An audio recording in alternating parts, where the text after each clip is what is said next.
میرے اعمال کی اصلاح کرم سے کر دے۔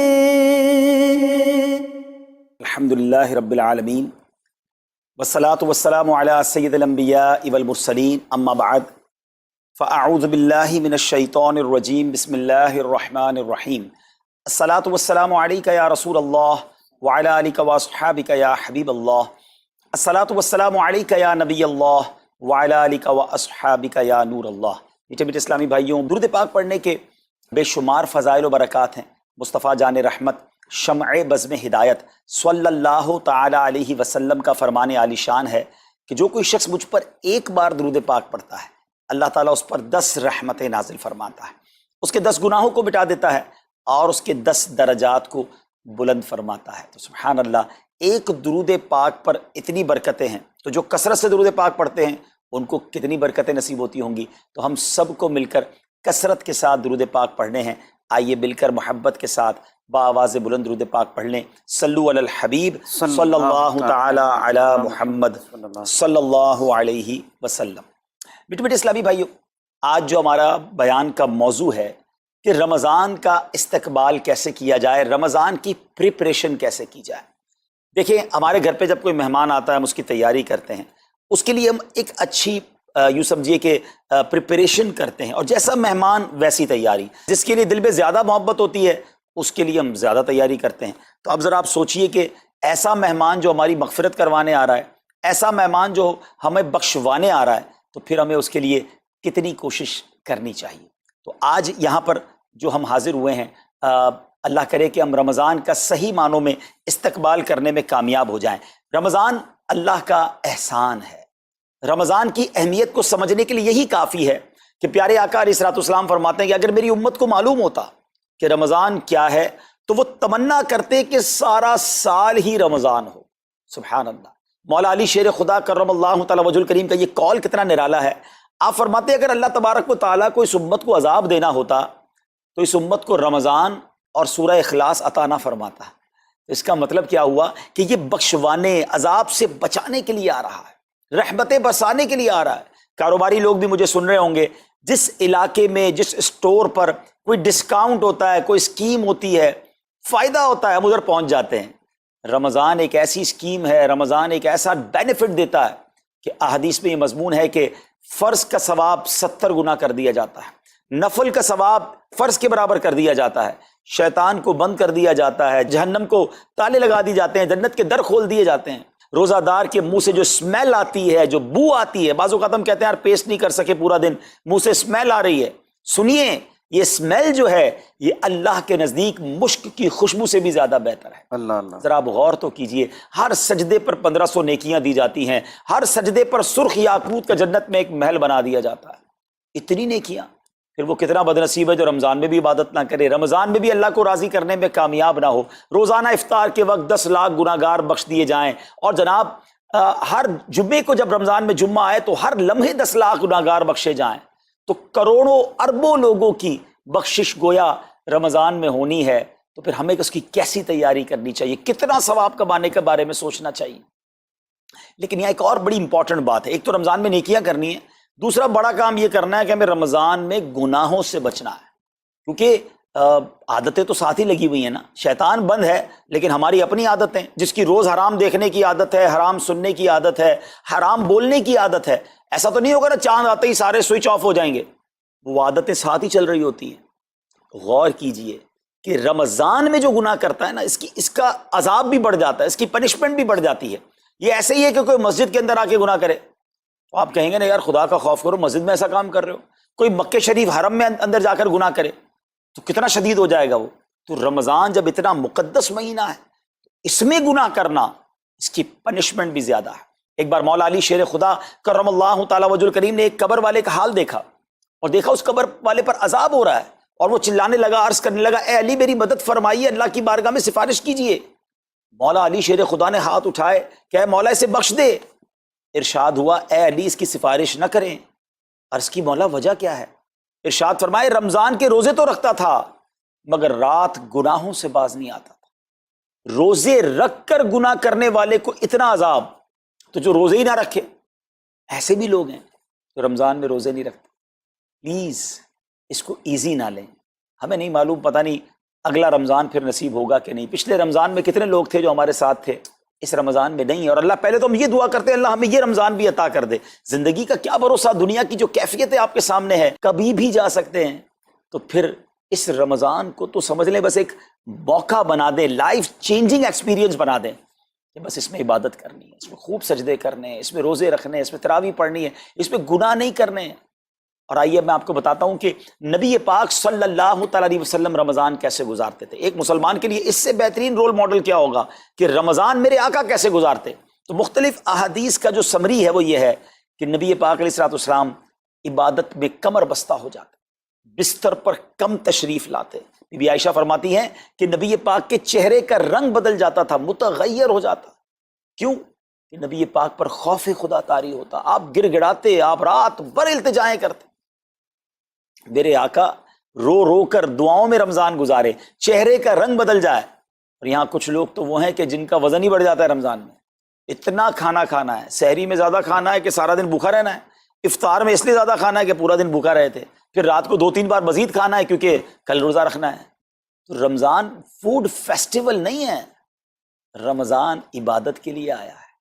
لوگ تیاری کر رہے ہوں گے بھی رمضان کی، وہ کیا کر رہے ہوں گے کہ افطار میں کیا پکانا ہے، سحری میں کیا پکانا ہے، کون سا آئٹم شارٹ ہے. نہیں میرے بیچ اسلامی بات، یہ جو بھوک کا احساس ہے نا روزے میں، اس کی حکمت علماء نے بیان کی ہے کہ بھوک غربت کا احساس دلاتی ہے، فقیری کا احساس دلاتی ہے، بندے کا غرور تکبر بیٹھ جاتا ہے. کتنے نقاہت میں آ جاتے ہیں ہم، ہمت ہی نہیں ہوتی کوئی کام کرنے کی. تو یہ احساس دلاتی ہے کہ تیری اوقات کیا ہے، غریب کیسے زندگی گزارتا ہے، فقیر کیسے زندگی گزارتا ہے.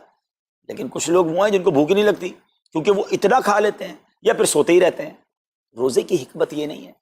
نبی پاک آنسو بہاتے تھے، آقا کا چہرے کا رنگ بدل جاتا. اور پھر بتایا کہ رمضان میں جب جبریل امین نبی پاک علیہ الصلوۃ والسلام کے پاس آتے تو آقا علیہ الصلوۃ والسلام ان کے ساتھ قرآن پاک کا دور فرماتے. اور پھر ایک اور نبی پاک کا خوبصورت انداز کہ پیارے آقا ویسے تو سب سے بڑھ کر سخی ہیں، مگر جب رمضان آتا تو نبی پاک کا دریائے سخاوت ایسے بہتا تھا جیسے تیز آندھی، بلکہ اس سے بھی زیادہ. اللہ اللہ. یہ 3-4 چیزیں آپ نے میں نے پکڑ لینی ہیں. آقا علیہ الصلوۃ والسلام کے پیچھے پیچھے جانا ہے نا جنت میں، ہم نے بھی یہ کام کرنا ہے. یہ راتیں مانگنے کی راتیں ہیں، التجا کرنے کی راتیں ہیں، سجدے کرنے کی راتیں ہیں. ہمیں تہجد بھی پڑھنی ہے، ہمیں انشاءاللہ نوافل بھی پڑھنے ہیں. اور کم از کم قرآن ایک بار تو پورا انڈرسٹینڈ تو کریں نا. تلاوت، ترجمہ، تفسیر کب کریں گے؟ بڑی بڑی ڈگریاں ہیں، بڑے بڑے پاسپورٹ اور جناب بہت سارا سرمایہ ہے، مگر ایک بار بھی قرآن پورا ترجمے اور تفسیر سے نہیں پڑھا ہوگا. بہت سارے لوگ ایسے ہیں. ذرا سوچئے نا. اچھا یہ مہینہ نزول قرآن کا مہینہ ہے، رمضان، اور قرآن کو جو خاص نسبت حاصل ہے نا، تو اس مہینے میں قرآن کو پکڑ لیں. ہائے ہائے، اللہ کرے رمضان قرآن کے ساتھ گزرے، ہماری صبح قرآن کے ساتھ ہو، ہماری شام قرآن کے ساتھ ہو، ہم قرآن سمجھنے والے بن جائیں. اچھا میں ایک اور بات بتاؤں آپ کو، مہینہ کتنا پیارا. صرف اس مہینے میں قرآن نازل نہیں ہوا، باقی بھی جو 3 آسمانی کتابیں ہیں نا، زبور، انجیل، توریت، یہ بھی رمضان میں ہی نازل ہوئی ہیں. اللہ کریم نے ان تمام مبارک کتابوں کو نازل کرنے کے لیے رمضان کا مہینہ منتخب فرمایا. اتنا مبارک مہینہ ہے تو ہمیں خوب اس میں تلاوت قرآن کرنی. اور اب دعوت اسلامی نے کتنا آسان کر دیا، تفسیر قرآن عطا فرما دی، صراط الجنان آسان اردو میں، اور پھر جناب اس کو اپلیکیشن پر بھی دے دیا، اس کے PDF بھی جاری کر دیے، ڈاؤن لوڈ کر لیں موبائل میں. اب تو آڈیو تفسیر قرآن بھی آپ کو دے دی. اگر پھر بھی سنیں نہ، پڑھیں نہ، قرآن سے دور رہیں تو یہ ٹھیک نہیں ہے. پلیز اس رمضان کو قرآن کے ساتھ گزاری. اور پھر جو نبی پاک کا یہ جو سخاوت والا انداز ہے نا، صدقہ و خیرات کرنا، ہر سائل کو عطا فرماتے، تو یہ بھی ہمارا ایٹیٹیوڈ ہونا چاہیے کہ خوب دل کھول کر خرچ کریں. سب سے پہلے اپنی پوری زکوٰۃ ادا کریں. یہ اتنی بڑی اب بدقسمتی ہوتی جا رہی ہے. ایسا فیل ہوتا ہے دنیا بھر کے تاجران اور لوگوں سے جب ہم ملتے ہیں کہ جس طرح رمضان کے علاوہ بہت تھوڑی تعداد میں مسلمان نماز پڑھتے ہیں نا 5 ٹائم، ایسا لگتا ہے اب زکوٰۃ بھی بہت کم لوگ ہی دیتے ہیں، پوری زکوٰۃ نہیں دیتے، اندازے سے نکال دی، کیلکولیشن کرتے نہیں ہیں. اور یہ بھی فیلنگز آتی ہیں کہ زکوٰۃ جتنی بڑھتی جاتی ہے نا، ہزاروں میں جس کی زکوٰۃ ہے وہ دے دیتا ہے، لاکھوں والا بھی شاید دے دیتا ہے، لیکن جب زکوٰۃ ہی کروڑوں میں پہنچ جاتی ہے نا تو پھر یہ دل پر بھار پڑنا لگ جاتا ہے، ڈیفیکلٹ لگنا شروع ہو جاتی ہے. بندہ یہ کیوں نہیں سوچتا کہ اگر اللہ پاک نے مجھ پر لاکھوں میں زکوٰۃ ہے تو اللہ نے کروڑوں دیے تو لاکھوں میں زکوٰۃ ہے نا. اگر کروڑوں میں زکوٰۃ ہے تو اربوں ہیں تو کروڑوں میں زکوٰۃ ہے نا. زکوٰۃ کتنی ہے؟ ضروریات زندگی کی تمام چیزوں سے فارغ ہونے کے بعد جو مال تجارت، سونا چاندی، کیش یا پرائز بانڈ، یہ جو اس کی تفصیلات ہیں، اس پر 2.5% ہے. میں ایک اور لاجک سے آپ کو بات سمجھاؤں. اگر اس لاجک سے سمجھیں تو زکوٰۃ تو 1-1.5% بنتی ہے. وہ کیسے؟ ہم سب کے گھر نکل گئے، اس پہ زکوٰۃ نہیں ہے. ہماری گاڑیاں نکل گئیں، اس پہ زکوٰۃ نہیں ہے. جن کی فیکٹریاں ہیں وہ فیکٹریاں بھی مائنس کر دی گئیں. جن کی دکانیں ہیں وہ دکانیں بھی مائنس ہو گئیں. اچھا جناب، اس کے علاوہ اگر کرائے پہ کچھ پراپرٹی دی ہوئی ہے اس پر زکوٰۃ نہیں ہے. اگر ان سب پر زکوٰۃ ہوتی، یعنی جو کچھ میرے پاس ہے ان سب پر ہوتی، تو کتنی زیادہ ہو جاتی. اور اتنی ساری چیزیں نکل گئیں تو پھر تو اگر ٹوٹل پر لگائیں تو 1-1.5% ہی بنتا ہے. تو اب جب سب کچھ نکالنے کے بعد تھوڑے سے مال پر 2.5% ہے اور بھی سال میں ایک بار ہے، تو اس کو بھاری نہ سمجھیں. یہ بربادی ہے جو زکوٰۃ نہیں دیتے. یاد رکھیے گا، حدیث پاک کا مضمون ہے کہ یہ مال کا میل ہے، جس مال سے مل جائے اس مال کو بھی برباد کر دیتا ہے. بربادیاں آتی ہیں، بے سکونیاں آتی ہیں، بیماریاں آتی ہیں. اور آگے جو دے دیتا ہے سبحان اللہ، اس کے بارے میں حدیث پاک میں آتا ہے کہ اپنی زکوٰۃ دے کر اپنے مالوں کو مضبوط قلعوں میں قید کر لو، اپنے مال کو سیکیور کریں. لوگ کہتے ہیں انشورنس ہونی چاہیے، آگ نہ لگ جائے، چوری نہ ہو جائے، ڈوب نہ جائے. اللہ کے حبیب علیہ الصلوۃ والسلام فرماتے ہیں، جس کا مضمون ہے کہ جب بندہ اللہ کی راہ میں خرچ کرتا ہے نا، تو وہ صدقہ بندے کے ہاتھ سے نکل کر اللہ کے دستے قدرت میں چلا جاتا ہے. اور اللہ کریم تمہارے صدقوں کو پالتا ہے جس طرح تم اپنے جانور کے بچوں کو پالتے ہو. بچہ ہوتا ہے نا جانور کا، بڑا ہو جاتا ہے. فرمایا بندہ کھجور کا صدقہ دے گا، اللہ پہاڑ جتنا عطا فرمائے گا. اس دن بھی ملے گا اور ملٹیپلائی ہو کر ملے گا. اچھا، جو ادھر خرچ کیا ادھر کیا ملے گا؟ ادھر بھی نبی پاک علیہ الصلوۃ والسلام فرماتے ہیں، جس کا مضمون ہے میں قسم کھا کر کہتا ہوں، یعنی نبی پاک تو جو فرمائے حق ہے. اس حدیث میں تو آقا علیہ الصلوۃ والسلام قسم اٹھا رہے ہیں کہ میں قسم کھا کر کہتا ہوں کہ اللہ کی راہ میں خرچ کرنے سے مال کم نہیں ہوتا. نہ ادھر کم ہونا ہے اور ادھر بھی ملنا ہے، تو پھر تو سودا اب کتنا نفع والا ہے. اور یہ آپ چیک کر لیں، پوری دنیا میں جہاں مجھے سنا جا رہا ہے کہ جو لوگ پوری زکوٰۃ دیتے ہیں نا، ان کا مال ملٹیپلائی ہوتا ہے. اگلے سال زیادہ زکوٰۃ دے رہے ہوتے ہیں. زیادہ زکوٰۃ کیسے ہو گئی؟ کیونکہ مال بھی بڑھ گیا. تو ادھر بھی بینیفٹ ہے، ادھر بھی بینیفٹ ہے، نقصان کا سودا ہی نہیں ہے. پھر چاہتے ہو بلاؤں سے بچ جائیں، تو روایتوں کا مضمون ہے کہ صدقہ بلا اور بندے کے بیچ میں آ جاتا ہے. بلا اترتی ہے، صدقہ روک لیتا ہے، لڑائی کرتا ہے اس سے، اور بندے پر بلائیں اور پرابلمز اور ڈیفیکلٹیز آنے سے اسے روکتا ہے. تو اگر چاہتے ہیں کہ برائیوں کے دروازے بند رہیں، چاہتے ہیں کہ بری موت سے بچیں، چاہتے ہیں کہ رزق میں اضافہ ہو، چاہتے ہیں کہ بلاؤں سے بچیں، ادھر بھی مال میں اضافہ ہو، ادھر بھی خزانے ملیں، تو اللہ کی راہ میں دل کھول کر خرچ کریں. اور یہ مہینہ it's the right month for generosity. یہ بہترین مہینہ ہے سخاوت کرنے کا، کیونکہ نبی پاک کا یہ انداز تھا کہ رمضان میں خوب سخاوت فرماتے. تو غریبوں کی مدد کریں، ایسی مدد کریں کہ چہروں پہ مسکراہٹیں آ جائیں، لوگوں کے دسترخوان اچھے ہو جائیں، ان کے گھروں میں بھی کچھ اچھے کھانے پہنچ جائیں. اور اس میں سب سے بہترین طریقہ یہ ہے کہ اپنے غریب رشتہ داروں کو آپ مدد کریں. اگر وہ مستحق ہے نا زکوٰۃ کے، تو حق ہے کہ سب سے پہلے اپنے غریب رشتہ داروں کو دیں. پھر زکوٰۃ بچ جائے تو عاشقان رسول کی عظیم الشان بڑی تحریک دعوت اسلامی آپ کے سامنے ہے، جو دین متین کی خدمت کر رہی ہے. جامعۃ المدینہ ہیں، مدرسے ہیں، بچے اور بچیاں عالم بن رہے ہیں، عالمہ بن رہے ہیں، حافظ بن رہے ہیں، ناظرہ قرآن، اور ان سے کوئی فیس بھی نہیں لی جا رہی.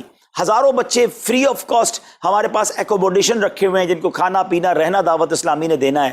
آپ ذرا سوچئے یہ امت کی کتنی بڑی خدمت ہے کہ علماء دینا، حافظ قرآن، مسجدوں کے امام یہاں سے پروڈیوس ہوتے ہیں. اور پھر آگے چلیں تو دعوت اسلامی نے اسلامک میڈیم اسکول بنائے دارالمدینہ. پھر سال کی 600 کے قریب مسجد دعوت اسلامی بناتی ہے. میڈیا کے ذریعے جو بے حیائی پھیلائی جا رہی تھی، تو مدنی چینل اردو، پھر مدنی چینل انگلش، پھر مدنی چینل بنگلہ. اب بچے مذہبی پروگرام اتنا غور سے نہیں دیکھتے تھے، وہ اپنے بچوں کے آئٹمز دیکھنا چاہتے تھے. تو گناہوں بھرے کارٹونز اور پروگرام سے اور پوئمز سے چھڑانے کے لیے Islamic poems, Islamic cartoons, Islamic بچوں کے پروگرام، تاکہ بچے بھی جو ہے وہ الحمدللہ بچے رہیں. اور اب اس کی کیا زبردست پاپولیرٹی ہے کہ آپ کڈز مدنی چینل کے یوٹیوب چینل پہ جائیں، ہمارا ایک ایک کلپ 10 ملین 12 ملینز میں دیکھا جا رہا ہے. تو کون دیکھ رہا ہے؟ وہ بچے جو گناہوں بھرے کارٹونز دیکھتے تھے، اب الحمدللہ اللہ رسول کی باتیں وہاں سن رہے ہیں. پھر آگے چلیں تو دعوت اسلامی جناب یہ دینی کاموں کے ساتھ ساتھ جو ویلفیئر کے کام کر رہی ہے، غریب مسلمانوں کی امداد کا کام، زلزلے اور سیلاب زدگان کی ریسکیو کرنے کا کام، گونگے بہرے نابینا اور معذور افراد کی ریہیبلیٹیشن کا کام، تھیلیسیمیا کے مریضوں کو خون دینے کا کام، 26 لاکھ مسلمانوں کو دنیا بھر میں راشن، کھانا پانی صرف اس ایک سال میں دعوت اسلامی نے پہنچایا. تو یہ کمال کی آرگنائزیشن ہے. دیکھیں آپ دنیا کی بہت ساری NGOs کو جانتے ہوں گے، کوئی مدرسے چلاتا ہے تو مدرسے ہی چلاتا ہے، کوئی مسجد بناتا ہے تو مسجد ہی بناتا ہے، کوئی کھانا کھلاتا ہے تو کھانا ہی کھلاتا ہے، کوئی جناب غریبوں کی مدد تو وہی کام، کوئی ہاسپٹل تو ہاسپٹل۔ دعوت اسلامی ان ون امبریلا اتنے ساری ڈائیورسٹی کے ساتھ جو دین کی خدمت کر رہی ہے، دنیا میں اس کی مثال نہیں ملتی ہے۔ لاکھوں لوگوں کو دین بھی سکھایا جا رہا ہے، غیر مسلموں کو مسلمان بھی بنایا جا رہا ہے، بے عملوں کو با عمل بنایا جا رہا ہے، بے پردہ خواتین کو با پردہ بنایا جا رہا ہے، بے نمازیوں کو نمازی بنایا جا رہا ہے، ماں باپ کے نافرمان فرما بردار ہو رہے ہیں، شراب اور نشے کے عادی چھوڑ کر نمازی بن رہے ہیں، تو جہاں مریض ہیں ان کو خون بھی دیا جا رہا ہے، گھر میں بیٹھ کر میڈیا کے ذریعے اور سوشل میڈیا کے ذریعے لوگوں تک دین پہنچایا جا رہا ہے۔ تو یہ کمال کی ڈائیورسٹی ہے۔ تو میں تو سچ بتاؤں، یہ جملہ کہا کرتا ہوں کہ میرے اور آپ کے پیسوں کا نصیب ہے کہ وہ دعوت اسلامی میں لگ جائے۔ تو یہ آپ آگے بڑھیے اور دین کے اس کام میں مزید حصہ ملائیے۔ خاص طور پہ فار ایسٹ میں آپ دیکھ لیں، کوریا میں، ہانگ کانگ میں، اور جناب یہ سری لنکا میں، تھائی لینڈ میں، ملیشیا میں، کتنے جاپان میں، کتنے ملکوں میں دعوت اسلامی کام کر رہی ہے اپنی اپنی بساط کے مطابق۔ اور لیکن ابھی مزید ادارے بنانے، ہمیں ان ملکوں میں بھی بنانے، ان ملکوں میں بھی آگے بڑھنا ہے۔ تو اگر آپ بھی چاہتے ہیں کہ میرے آقا کے عشق کا پیغام، سنت رسول کا پیغام، مسلک اعلیٰ حضرت کا پیغام، نبی پاک کے دین کا پیغام پوری دنیا میں پھیلے، تو وی ہیو ٹو سپورٹ دعوت اسلامی، نہ صرف فائنینشلی، پریکٹیکلی بھی۔ ہمیں آپ بھی چاہیے، خود حصہ ملائیں نا۔ سیدنا عثمان غنی رضی اللہ تعالیٰ عنہ نے صرف مال نہیں دیا تھا، آپ پریکٹیکلی بھی نبی پاک کے ساتھ شریک ہوتے تھے نا۔ تو آپ اپنے عطیات بھی دیں، اور دنیا کے جن ملکوں میں آپ مجھے سن رہے ہیں وہ دعوت اسلامی والوں کے دستوں بازو بنے۔ کمزوری کہاں نہیں ہوتی، ہاں ہمارے گھر میں کمزوری ہوتی ہے، ہم سب مل کر کام کریں گے تو کمزوریاں بھی دور ہوں گی اور ترقی آ جائے گی، اور ہمیں اس کا ثواب بھی ملے گا۔ تو آج میں دنیا بھر میں جہاں مجھے دیکھ رہے ہیں، پلیز اچھی نیتیں کریں۔ اچھا ایک بات اور سن لیں، ہم بعض اوقات کیا سوچتے ہیں کہ ہمارے ملک کا خرچہ مثال کے طور پہ $20,000 ہے، وہ ہم لوگوں نے کر لیا، اب اور چندے کی کیا ضرورت ہے؟ دعوت اسلامی کسی ایک ملک کی نہیں ہے، انٹرنیشنل دعوت اسلامی کے لیے سوچیں۔ دنیا میں جہاں بھی دین کا کام ہو رہا ہے وہ میرا ہے، یہ میں اپنے ملک اور اپنی سٹی کے بارے میں سوچوں گا تو شاید میں بڑا کام نہ کر سکوں۔ آپ کو تو موقع مل رہا ہے انٹرنیشنلی مدنی کاموں میں اپنا حصہ ملائیں، تو دعوت اسلامی کو دل کھول کر سپورٹ کریں۔ ہم انشاءاللہ جتنے عطیات بڑھیں گے انشاءاللہ مزید مدنی کام بڑھانے کا ارادہ رکھتے ہیں۔ اللہ کریم اپنی بارگاہ میں ہم سب کا جمع ہونا قبول فرمائے اور دل کھول کر خرچ کرنا نصیب فرمائے، اور اس رمضان کو ہماری مغفرت کا ذریعہ بنا دے۔ اس رمضان کو نبی پاک علیہ الصلوۃ والسلام کے نقش قدم کے مطابق چل کر گزارنے کی توفیق عطا فرمائے۔ صلو علی الحبیب صلی اللہ تعالی علی محمد صلی اللہ علیہ وسلم۔ میرے اعمال کی اصلاح کرم سے کر دے،